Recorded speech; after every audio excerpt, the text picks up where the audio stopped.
တန်မျိုးငါးပါးထဲမှာသာသမီပါတယ်အဲ့ဒါဗမာတွေကစကားကိုဆုံးအောင်မသုံးပဲနဲ့ရှေးမိမင်းခိုးသူမချစ်မနစ်တဲ့အတော့သူဆိုရှေးဟာတွေလည်းမချစ်ရမယ်သူတွေကြီးပဲအကုန်လုံး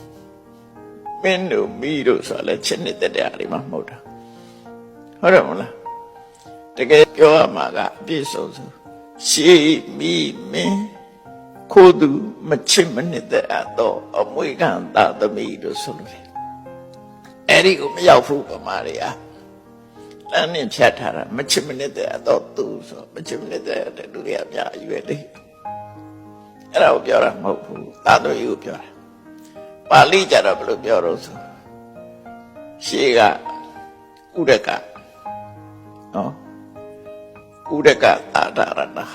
ပစ္စည်းဥစ္စာတွေကရေးနဲ့ပတ်သက်နေတယ်နောက်တစ်ခုအခိသာဒရဏမိနဲ့ပတ်သက်နေတယ်ရာဇသာရဏတိုင်းပြည်အချုပ်တဲ့ပြည်နေနဲ့ပတ်သက်တယ်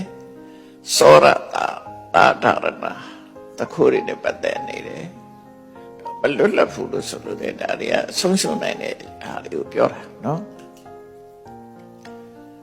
အင်ဒင်ဂျာလို့ပြောလို့တာပါပဲမှာတော့နော်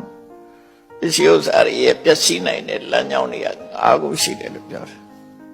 ဆိုလို့တဲ့အဓိပ္ပာယ်ဒါပျက်စီးခြင်းရဲ့အကြောင်းတရား၅မျိုးပဲ